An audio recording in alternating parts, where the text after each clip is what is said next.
you given a speech or presentation where there was a direct action to be taken based on a recommendation, and yet there were no results for the reason as to why somebody should do something?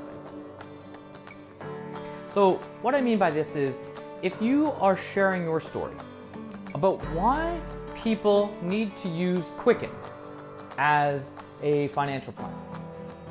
Quicken is a software tool. I use it myself personally.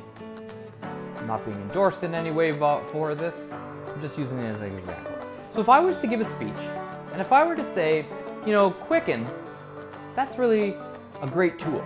It has these kind of features and benefits, and it costs X dollars and you can buy it online. Now, do you think, I sound more like a salesperson, obviously.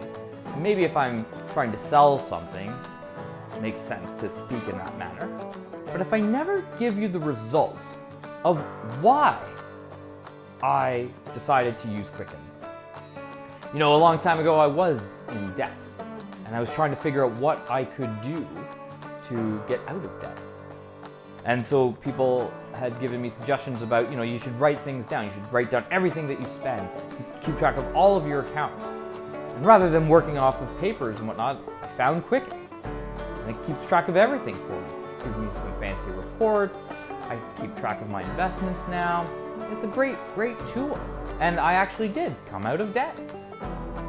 So you see, I'm sharing with you the results of why I think you should use a tool. And now we can at least connect. Oh, well, if he's in debt and he used something to get out of it, maybe that's something that I could use. So consider the results and make sure that whatever it is that you're presenting, where are your messages? If you're sharing stories, there needs to be an outcome. There needs to be a result of some sort that your audience can then decide, well, that resonates with me, or maybe it doesn't. But surely, if you do not have it, then there's no way to make that connection. Let me know what you think.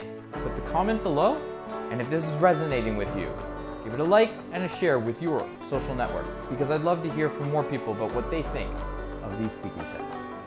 And until we meet again, here's to your speaking success.